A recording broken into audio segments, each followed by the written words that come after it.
We are presenting here the electric hydraulic trim, which is very useful for the engines, which doesn't have internal tilt and trim function.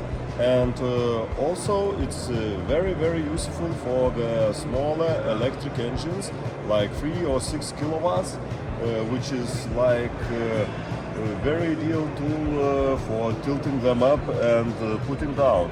So we have here the controlling system, which we can set up by the 2 centimeters to find the most perfect position.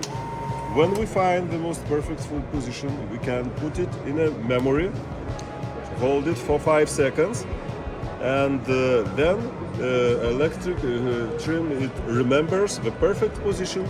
That next time you will not need to do it manually.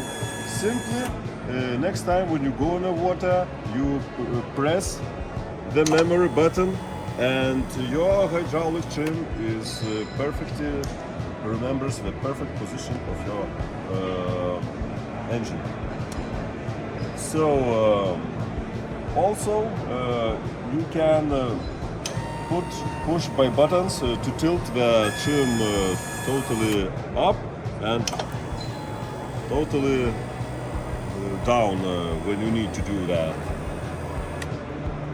This hydraulic trim is perfect for the petrol engines up to 100 horsepower, which doesn't have this electric tilt and cannot function.